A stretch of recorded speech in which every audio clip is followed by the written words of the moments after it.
Hello and welcome to my studio. I'm Jessie and this is the Knit Up and Dye podcast, episode 138, Ambition. Weird word to start with.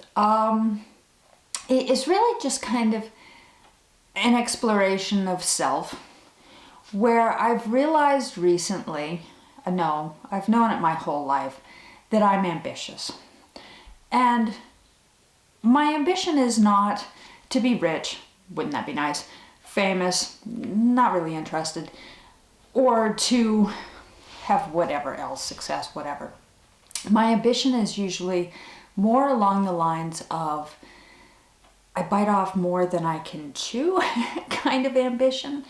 And I'm trying to determine, just in my own thought pattern, if this is a diagnosable disease into itself, or if this is a symptom of other things, whether this is a response to trauma, or this is a response to, or even a coping mechanism for depression or autoimmune, that we try too hard, or that we aim for bigger things than really we are capable of.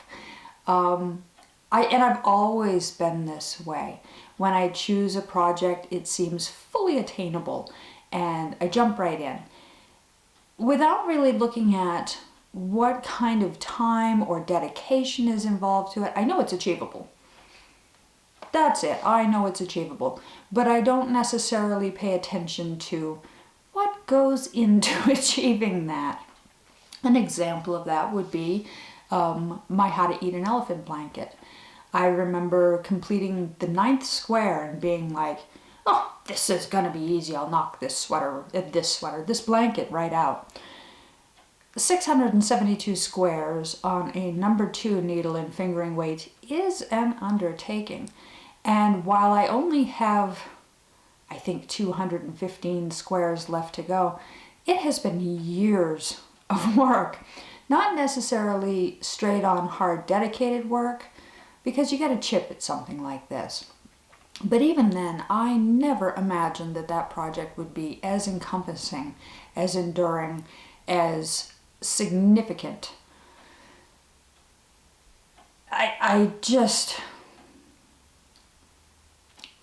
Overachiever, maybe, maybe.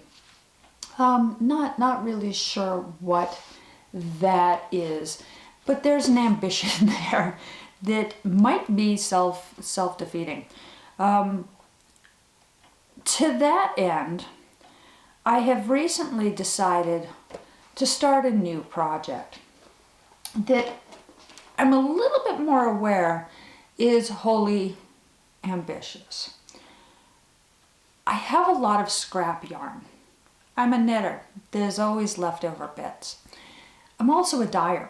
And whenever I dye a skein of yarn, inevitably there's 2 or 3 ties that are done by my manufacturer in the same yarn that is the base and get dyed with the skein.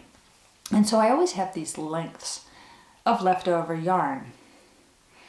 I've given them away in the past. I've thrown them away in the past. I've donated them to weaving projects. I've had people buy poundage of them off of me.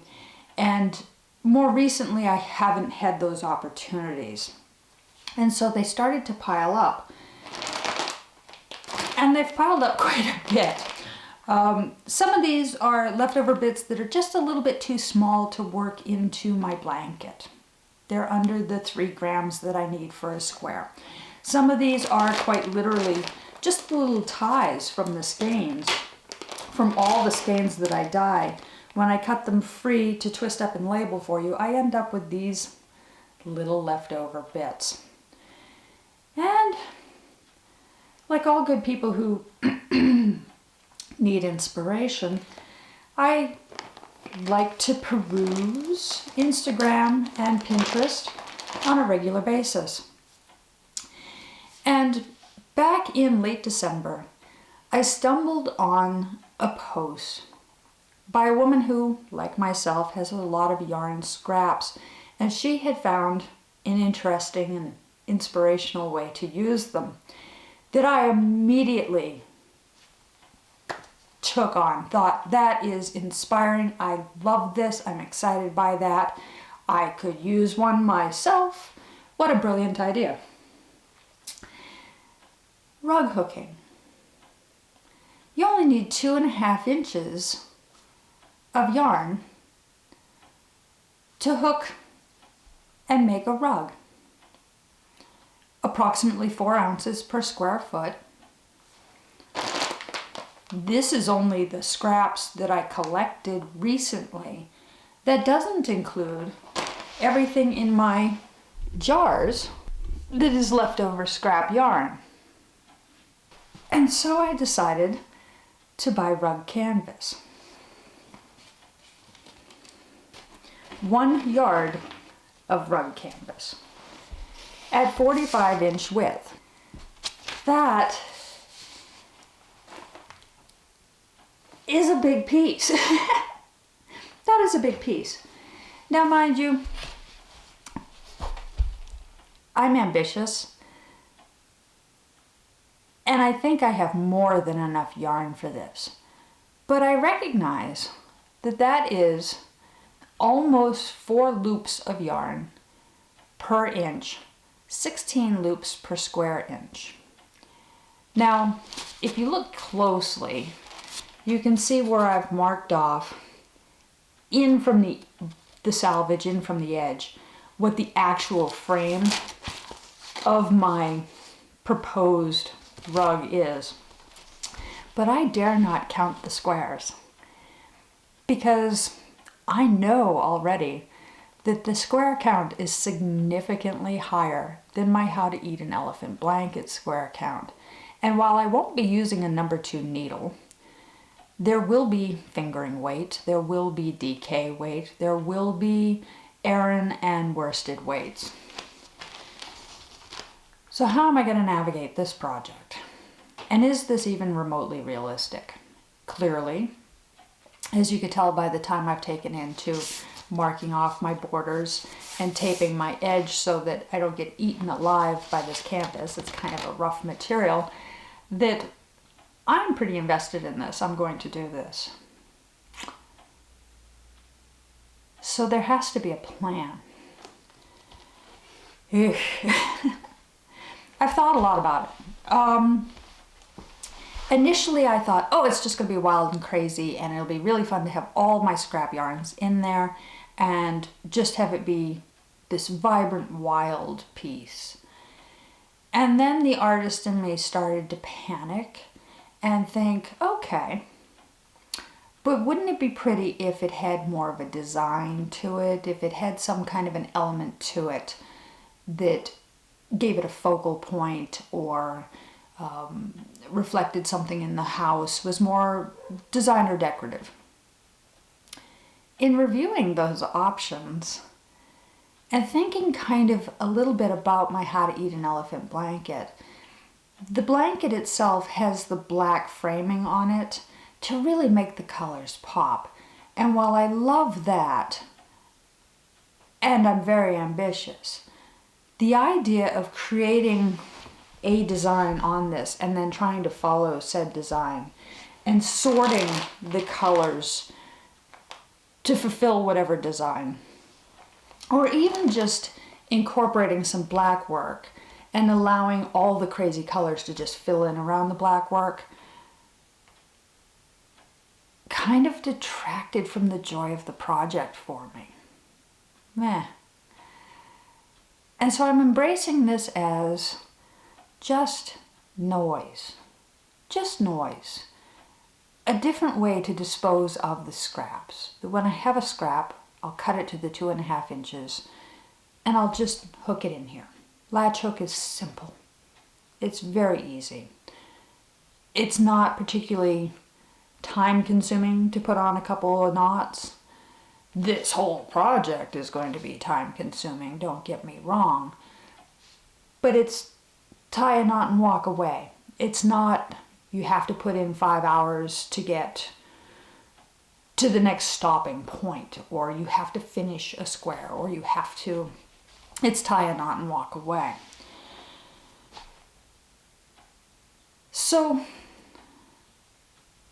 your rug sort of needs a destination. If you're going to do something like this, ultimately it's going to end up on the floor, and you have in mind where this is going to go. I need a new bath mat, and I have a very large area for where the bath mat fits would go because we have a handicap walk-in shower that is designed for wheelchair access. And so it occurs to me that the little old bath mat there could be replaced by art. And so that's the ambition. Other considerations that have to go into this are the yarn themselves. So I talked about I'm going to be using fingering DK and worsted weight. For this particular size grid, which is the 3.7, which is 3.7 squares per inch, you would generally use a worsted to Aran weight wool on this. With the fingering weight, that's going to leave some sparse and thin areas, and that's kind of an issue. So I'm having to set rules. My rules are that if I'm working with the worsted, tie a knot. If I'm working with DK, I'm going to bundle it with a fingering. And if I'm working wholly with just fingering, I'm going to hold 3 strands together. This should give me the plush that I'm looking for and make it just visually wild and vibrant and crazy. That's a lot of cutting yarn to 2.5 inch lengths. My goal is to be very casual about this project and to just chip away at it with whatever's in the bag and keep a pair of scissors handy with a ruler just long enough to get what I need done, and of course the handy latch hook, and just make this a casual project. And if I get it done 10 years from now, I will have probably bought an interim bath mat in that period. But when this is done, it should be gorgeous and amazing and a wonderful way to use my scraps. Certainly, if I deploy this properly, I could stop sooner and make a slightly smaller model, and that might be advantageous as well. But this is what I mean when I say that I might be a little bit overly ambitious. We'll see, and this is something that I'll be posting pictures of as I move along through it. And if you have questions about it, certainly feel free to ask me. This is a journey. This is not something that I'm really familiar with. I did a Snoopy latch hook when I was about 7 or 8 years old, and I don't know that I finished it. I honestly have very little memory of it other than working on it in that period. But, and what it was Snoopy, and he was cute, and there was a lot of black and white, and I think blue, and I learned very quickly that you don't work the pattern and then the background. That causes boredom and issues. And I think that's kind of why I'm choosing not to sort my yarns and get into a pattern as well, because I don't want to be excited about doing, say, black scroll work and then get bored and tedious with the fill-in. I'd rather let it be more like a variegated yarn that you discover as you're knitting it, where the colors keep changing, and I think that that'll be fun. So that's what I mean.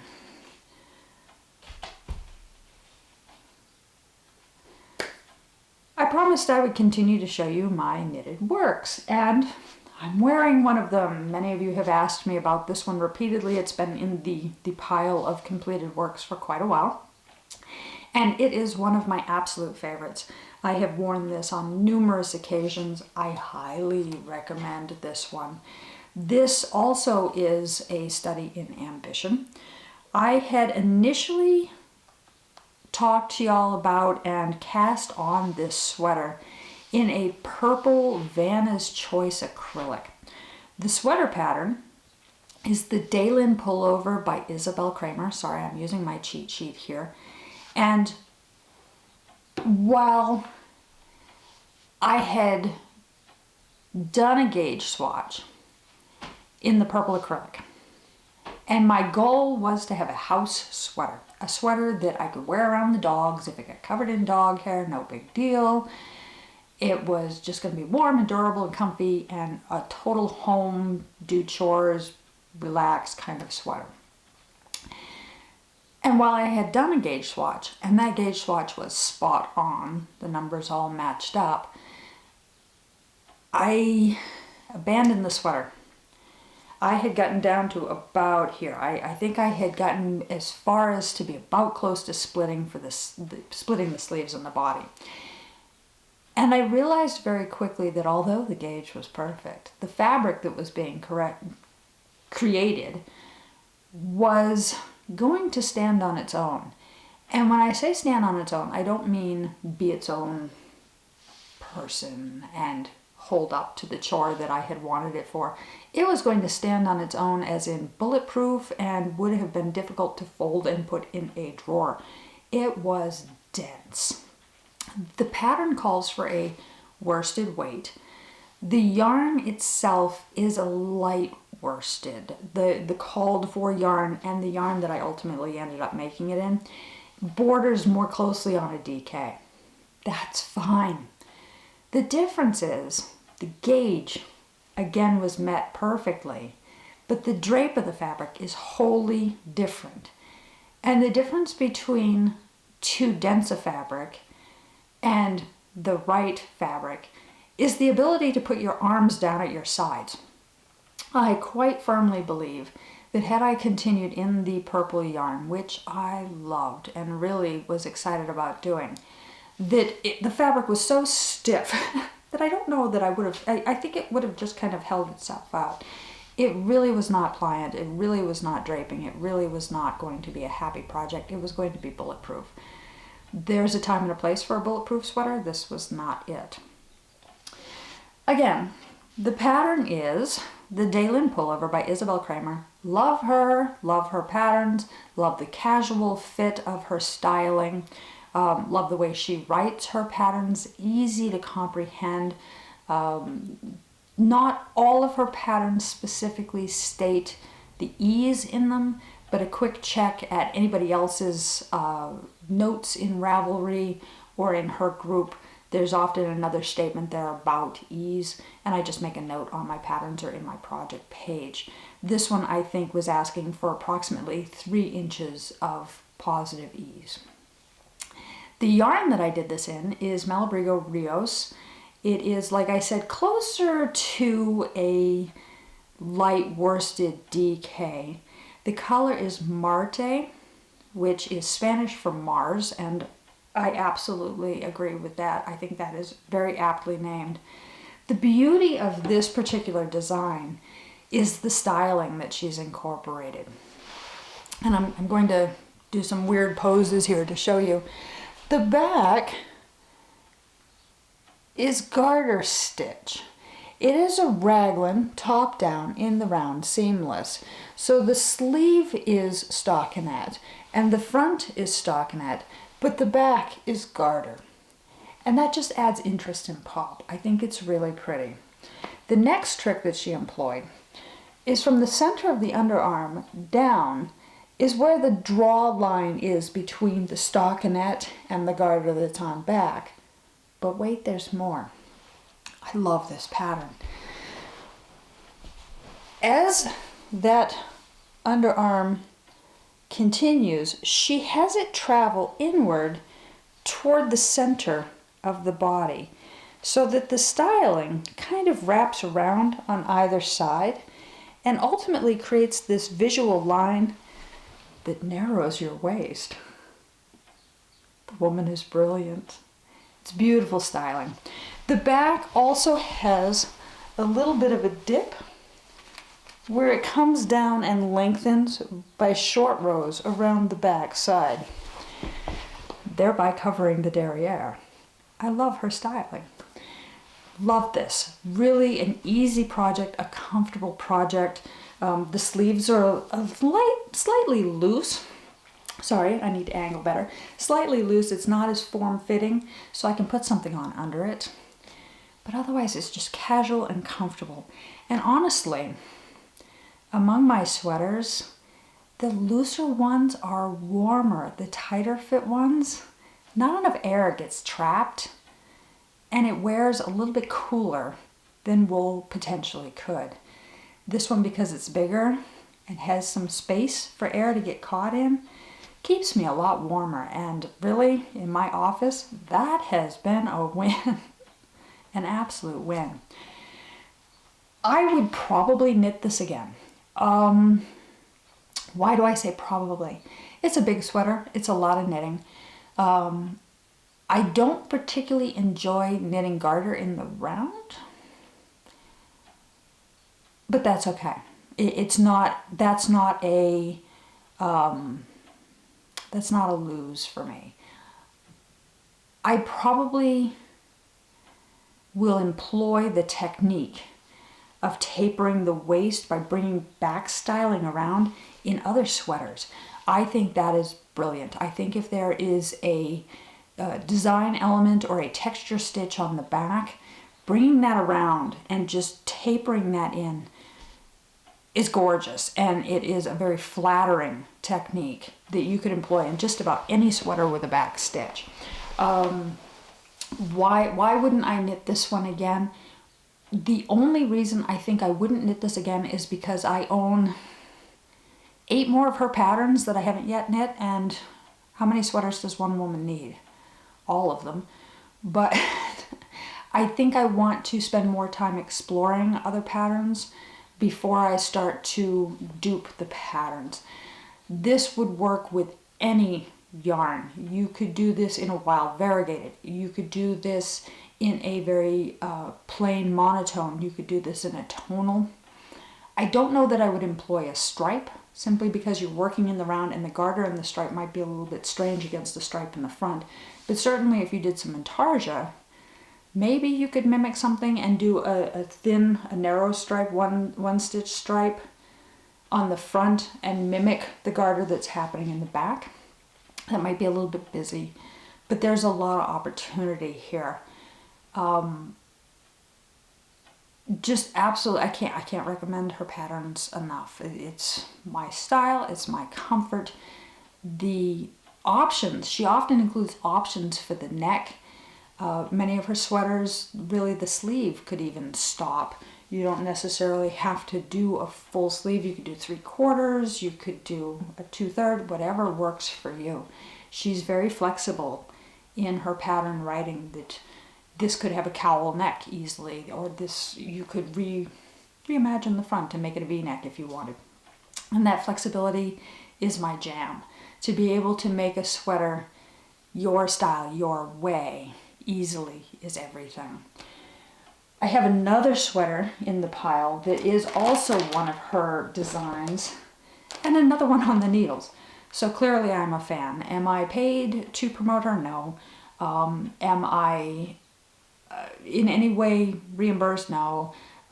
It's just, I tell you what I love. I tell you what I love. That is really what I have for you today. Like I said, I am horribly ambitious, which interestingly enough seems to really kick in with the less capacity I have, the more ambitious I am. For example, if I'm not particularly hungry, I order everything on the menu. My mother is laughing because I've always had eyes bigger than my stomach. Same with knitting, same with every project in my life, every thing that I decide to do. The less capacity I have to do it, the more I want to do it. Yesterday, I went and I got shot number 1 of my COVID vaccine, and I'm feeling it. That's good news. That's good news. If you have some side effects from the shot, that means it's working. That's your immune system kicking in. That also means that I am tired. I'm tired. And a little bit sore, and so I got this done today. I'm going to call this my accomplishment, And I think I'm going to spend most of the rest of my day, other than a little bit of editing time, maybe cutting 2-inch lengths of scraps and just sitting on my sofa. If you have not had the opportunity to go and get your vaccine yet, and you're feeling any intrepidation about it, I'm here to tell you, I hate shots. I hate vaccinations. I had to put on my big girl panties and take myself over to get this done. Unfortunately, my husband does not qualify yet, which seems kind of bizarre. And I wanted very much to wait and give people who needed the shot more than I do, people, teachers, I wanted them to have access to it where things are limited prior to getting it. But unfortunately, the way the system works, until a certain percentage of whatever class I'm in gets the shot, they can't start to roll it to the other groups of qualified people. So I pulled on my big girl panties and I went and I got the shot. The shot itself is painless, momentary. Didn't even know that I had it. Make sure you relax the muscle. It's going into the muscle, and if your muscle is tense, it's going to hurt. But if you relax, you don't even know that you had the shot. For my particular health, there's a timeout that they have you sit and they wait. There's an observation period just to make sure everything is safe, that you don't have an adverse reaction. That is generally 15 minutes. For my particular health class, that's 30 minutes. If you have autoimmune, if you have any other allergy symptoms or certain allergies, they want to observe you for a little bit longer, which is nice. They care about you. They're trying to take care of this and deploy this the best way possible. Symptoms afterwards can be headache, achiness, a little bit of soreness, a general sense of unwell, kind of like you got the flu. These are good things. Yes, my arm is killing me, and I feel like I hung off the monkey bars for about 3 hours before I let go. But that means it's working, and that means that we're one step closer to getting rid of this and getting our lives back and going out to dinner and going out for a beer and music by a local band and all the other. Imagine going to the movie theater again. I am totally up for paying $15 for a small popcorn and a glass of water. I would like my life to go back to the life that I knew. So if you're intrepid about it, read, look at what we're doing, talk to other people that have gotten it, and seriously consider. It's not that bad. It's definitely not as bad as intubation. You don't ever want that. Or watching somebody else pass. You don't want that either. So, that's my PSA. I'm going to go retire to my sofa and let my body embrace this and get us closer to healing. I'll talk to you guys again soon. Thank you for your support. Thank you for laughing at my overambition. And if you have a lot of scraps and you want to join me on the rug hook journey, message me. I would love to chat with somebody else about that and hook away. I'll talk to you guys soon. I love you. Take care. Bye.